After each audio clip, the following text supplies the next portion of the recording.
ಯಾಕೆ ಈ ತಾಯಿನ ಈ ರೀತಿ ಆಕೆ ಅಮಾನುಷವಾಗಿ ಒಂದಿಷ್ಟು ಹಲ್ಲೆಯನ್ನ ಮಾಡ್ತಾ ಇದ್ದಾಳೆ?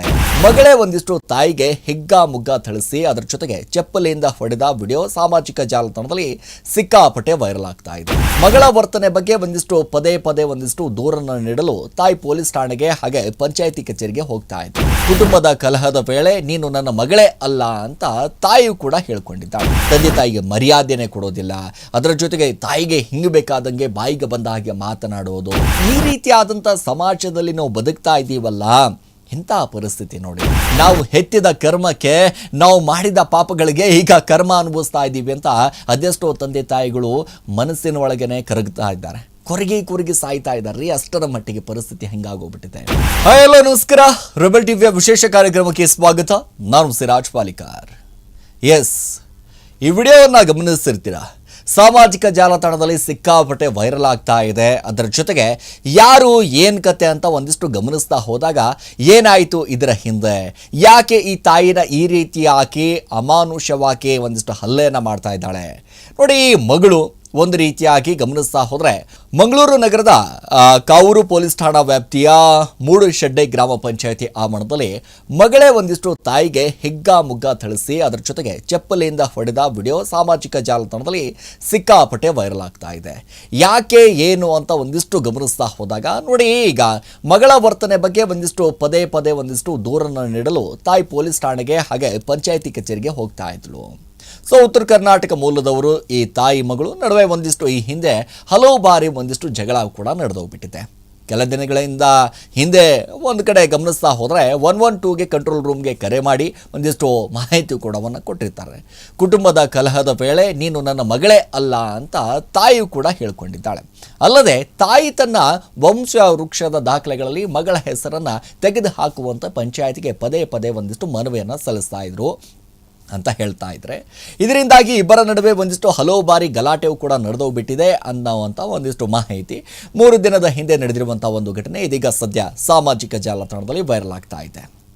ತಾಯಿ ನಿಜವಾಗ್ಲೂ ಕೂಡ ಏನೇ ಮಾಡಿದ್ರೂ ಕೂಡ ಮಕ್ಕಳಿಗೋಸ್ಕರ, ನನ್ನ ಮಕ್ಕಳು ಚೆನ್ನಾಗಿರಲಿ ಅನ್ನುವಂಥ ಕಾರಣದಿಂದಾಗಿ 9 ತಿಂಗಳು ಹೊತ್ತು ಸಾಕಿ ಸಲುಹಿ ಶಿಕ್ಷಣವನ್ನು ಕೊಟ್ಟು ನನ್ನ ಮಗಳು ಉದ್ಧಾರ ಆಗಲಿಯಪ್ಪ ಅಂತ ತಾಯಿ ಆಗಿರ್ಬೋದು, ತಂದೆ ಆಗಿರ್ಬೋದು, ಸಾಕಷ್ಟು ರೀತಿಯಾದಂಥ ಪ್ರಯತ್ನವನ್ನು ಪಡ್ತಾರೆ.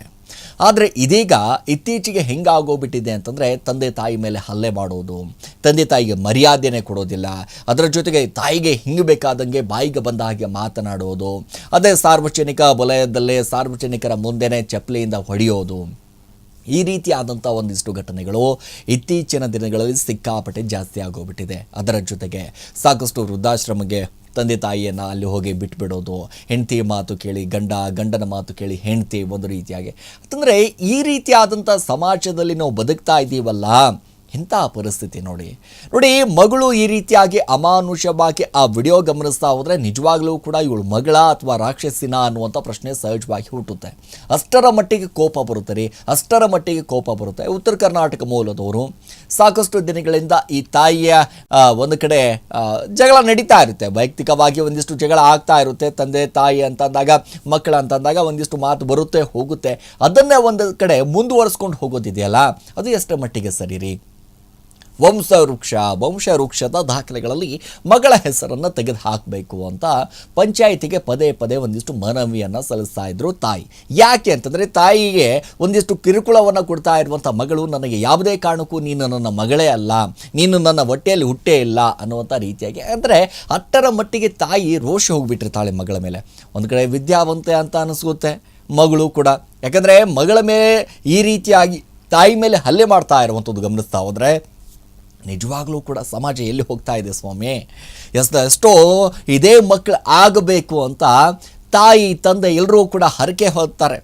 ಅದೆಷ್ಟೋ ಮಕ್ಕಳು ಆಗಿಲ್ಲ ಅಂದ್ಬಿಟ್ಟು ಎಷ್ಟೋ ಜನ ಹರಕೆಗಳಲ್ಲಿ ದೇವಸ್ಥಾನಗಳಿಗೆ, ಅದೆಷ್ಟೋ ಹಾಸ್ಪಿಟಲ್ಗಳಿಗೆ ಓಡಾಡಿ ಸುಸ್ತಾಗೋಗ್ಬಿಟ್ಟಿದ್ದಾರೆ.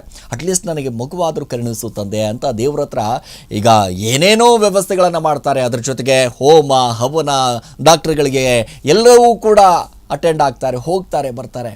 ಆದರೆ ಈ ಮಕ್ಕಳಾದವರು, ಹೌದಪ್ಪ ನನ್ನ ಮಕ್ಕಳು ಒಂದು ಕಡೆ ವಿದ್ಯಾಭ್ಯಾಸ ಕಲಿತು ನಾವು ವೃದ್ಧರಾದಂಥ ಸಂದರ್ಭದಲ್ಲಿ, ನಮಗೆ ವಯಸ್ಸಾದಂಥ ಸಂದರ್ಭದಲ್ಲಿ ನನ್ನ ಮಕ್ಕಳು ನನಗೆ ಸಾಕ್ತಾರೆ ಅನ್ನುವಂಥ ಒಂದು ಭರವಸೆ ಮೇಲೆ ತಂದೆ ತಾಯಿ ಮಕ್ಕಳನ್ನು ವಿದ್ಯಾವಂತರಾಗಿ ಮಾಡಿದರೆ ಇತ್ತೀಚೆಗೆ ಏನಾಗ್ತಾ ಇದೆ?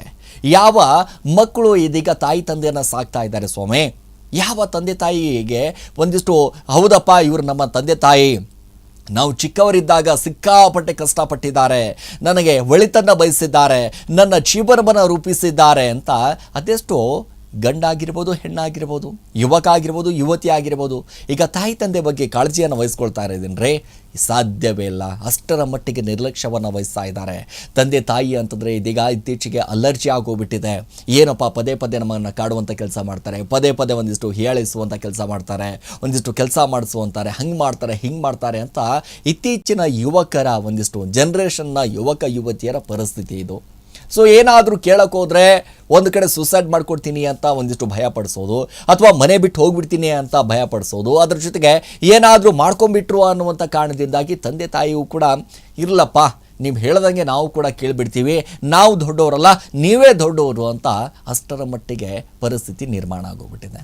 ನೋಡಿ, ತಂದೆ ತಾಯಿಯೂ ಕೂಡ ಸೋಲುವಂಥ ಅನುಭವ ಇದೀಗ ಸೋಲ್ತಾ ಇದ್ದಾರೆ ಮಕ್ಕಳ ಮುಂದೆ. ಯಾಕೆ ಅಂತಂದರೆ ನಾವು ಹೆತ್ತಿದ ಕರ್ಮಕ್ಕೆ, ನಾವು ಮಾಡಿದ ಪಾಪಗಳಿಗೆ ಈಗ ಕರ್ಮ ಅನುಭವಿಸ್ತಾ ಇದ್ದೀವಿ ಅಂತ ಅದೆಷ್ಟೋ ತಂದೆ ತಾಯಿಗಳು ಮನಸ್ಸಿನ ಒಳಗನೆ ಕರಗ್ತಾ ಇದ್ದಾರೆ, ಕೊರಗಿ ಸಾಯ್ತಾ ಇದ್ದಾರೆ ರೀ. ಅಷ್ಟರ ಮಟ್ಟಿಗೆ ಪರಿಸ್ಥಿತಿ ಹೆಂಗಾಗೋಗ್ಬಿಟ್ಟಿದೆ. ಮಗಳೇ ನೀನಲ್ಲ, ನಿಜವಾಗ್ಲೂ ಕೂಡ ಮಗಳು ಯಾವ ರೀತಿಯಾಗಿ ಹಲ್ಲೆ ಮಾಡ್ತಾಳೆ ಅಂತಂದರೆ ಈ ವಿಡಿಯೋಗಳನ್ನು ಗಮನಿಸ್ತಾ ಹೋದರೆ ನಿಜವಾಗ್ಲೂ ಏನ್ರಿ ಇದು ಹಿಂಗಾಗೋಗ್ಬಿಟ್ಟಿತ್ತಲ್ಲ ಪರಿಸ್ಥಿತಿ. ಈ ವ್ಯವಸ್ಥೆ, ಈ ಸಮಾಜ, ನಾವೆಲ್ಲರೂ ಕೂಡ ಅಂದ್ಕೊಳ್ತಾ ಇದ್ದೀವಿ ಭಾಳ ಅದ್ಭುತವಾದಂಥ ಸಮಾಜದಲ್ಲಿ ನಾವು ಬದುಕ್ತಾ ಇದ್ದೀವಿ, ಭಾಳ ಅದ್ಭುತವಾದಂಥ ಈ ಸಮಾಜ ಇದೆ, ಈ ಸಮಾಜದಲ್ಲಿ ನಾವು ಎಲ್ಲರೂ ಕೂಡ ಬದುಕ್ತಾ ಇದ್ದೀವಲ್ಲ, ನಮಗೆಲ್ರಿಗೂ ಕೂಡ ಹೆಮ್ಮೆ ಅನಿಸುತ್ತೆ ಅಂತ ಅನ್ಕೋತೀವಿ. ಆದರೆ ಈ ಕೆಲವೊಂದಿಷ್ಟು ಸಾಮಾಜಿಕ ಜಾಲತಾಣದಲ್ಲಿ ವಿಡಿಯೋಗಳು ವೈರಲ್ ಆಗುತ್ತಲ್ಲ, ಇವೆಲ್ಲವೂ ಕೂಡ ಗಮನಿಸ್ತಾ ಹೋದಾಗ ಅರೆ ಏನ್ರಿ ಇದು, ಇಂಥದ್ದ ಪರಿಸ್ಥಿತಿ, ಹಿಗ್ಗ ಒಂದು ಕಡೆ ಚಪ್ಪಲೆಯಿಂದ ಹೊಡೆಯೋದಾಗಿರ್ಬೋದು, ಥಳಿಸೋದಾಗಿರ್ಬೋದು. ಆ ವಿಡಿಯೋ ನೋಡಿದ್ರೆ ಯಾವುದೋ ಗ್ರಾಮ ಪಂಚಾಯಿತಿ ಇದ್ರ ಮುಂದೆ ಬಂದಿರ್ತಾರೆ ಅನ್ಕೋತೀನಿ, ಆ ದಾಖಲೆಗಳನ್ನು ಹಿಡ್ಕೊಂಡಿರ್ತಾರೆ ತಾಯಿ. ಸೊ ಏಕಾಏಕಿ ಮಗಳಿಗೆ ಅದೇನು ಸಿಟ್ಟು ಬರುತ್ತೋ ಗೊತ್ತಿಲ್ಲ, ಅಥವಾ ಅಲ್ಲಿ ಜನ ಇದ್ದಾರ ಅನ್ನೋದು ಗೊತ್ತಾಗೋದಿಲ್ಲ, ಏಕಾಏಕಿ ಹಲ್ಲೆಯನ್ನು ಮಾಡೋದಕ್ಕೆ ಮುಂದಾಗ್ತಾರೆ. ಇದೇ ತಾಯಿ ನನಗೆ 9 ತಿಂಗಳು ಹೆತ್ತು ಹೊತ್ತು ನಾನು ಇಷ್ಟು ದೊಡ್ಡಕ್ಕೆ ಆಗಿದ್ದೀನಿ ಅಂತಂದರೆ ನನ್ನ ಬಟ್ಟೆ ಬರೀ ಎಲ್ಲವೂ ಕೂಡ ನನ್ನ ಹೊಟ್ಟೆಗೆ ಹಿಟ್ಟಿಗೆ ಎಲ್ಲವೂ ಕೂಡ ಕೊಟ್ಟಂಥ ತಾಯಿ ಬಗ್ಗೆ 4 ಜನಗಳ ಮುಂದೆ ಹಲ್ಲೆ ಮಾಡ್ತಾರೆ ಅಂತಂದರೆ, 4 ಜನಗಳ ಮುಂದೆ ಬೈತಾರೆ ಅಂತಂದರೆ ಎಲ್ಲಿ ಹೋಗ್ತಾ ಇದೆ ರೀ ಸಮಾಜ? ಹಾಗಾದರೆ ಇವೆಲ್ಲವೂ ಕೂಡ ನೋಡ್ತಾ ಹೋದಾಗ ರಕ್ತ ಕುದಿಯುತ್ತೆ. ಏನ್ರಿ ಇದು, ಏನು ಹಿಂಗಾಗೋಗ್ಬಿಡ್ತಾ ಇದೆಯಲ್ಲ? ತಾಯಿ ಮಗಳ ನಡುವಿನ ಹಿಂದಿನ ಅದು ಏನೇ ಆದರೂ ಕೂಡ, ಅದೇನೇ ಮನಸ್ತಾಪಗಳಾಗಲ್ರಿ, ಮನೆಯಲ್ಲಿ ಕೂತ್ಕೊಂಡು ಸಮಾಧಾನವಾಗಿ ಮಾತಾಡಿಕೊಂಡು ಇಲ್ಲಪ್ಪ ಹಿಂಗಾಗಬೇಕಾಗಿತ್ತು, ಹಿಂಗಾಗೋಗಿದೆ, ಒಂದಿಷ್ಟು ಕ್ಷಮಿಸಿ ಅನ್ನುವಂಥ ಲೆಕ್ಕಾಚಾರದಲ್ಲಿ, ಅಥವಾ ಏನಾದರೂ ದುಡ್ಡು ಬೇಕಾಗಿತ್ತಾ, ಅಥವಾ ದುಡ್ಡು ಕೊಡಬೇಕಾಗಿತ್ತಾ, ಅಥವಾ ಏನಾದರೂ ಅವರ ಆಸ್ತಿ ಇತ್ತಾ, ಅದನ್ನು ಪಾಲನ್ನು ಕೇಳೋದ್ರಲ್ಲೂ ಕೂಡ ಏನು ತಪ್ಪಿಲ್ಲ, ಬಟ್ ಅದನ್ನು ಕೇಳೋ ರೀತಿಯಾಗಿ ಕೇಳಬೇಕು. ಆದರೆ ಹಿಂಗಾಗೋಗ್ಬಿಡ್ತಾ ಇದೆ. 4 ಜನ ನೋಡ್ತಾರೆ, 4 ಜನ ನಮ್ಮನ್ನು ನೋಡಿ ನಗ್ತಾರೆ ಅಂತ ಗೊತ್ತಿದ್ರೂ ಕೂಡ ಅವರ ಮುಂದೆ ಆ ಸಿಟ್ಟಿದೆಯಲ್ಲ ನಿಜವಾಗ್ಲೂ ಕೂಡ ಅದು ಎಷ್ಟರ ಮಟ್ಟಿಗೆ ಹೈಪ್ ಆಗಿ ಹೋಗ್ತಾ ಇದೆ ಅಂತಂದರೆ ಶಾರ್ಟ್ ಟೆಂಪರ್ ಅಂತ ನಾವು ಕರಿತೀವಿ, ಅದು ಕೂಡ ಈಗ ಪ್ಲೇ ಆಗುವಂಥ ಕೆಲಸ ಆಗ್ತಾ ಇದೆ ಇತ್ತೀಚೆಗೆ.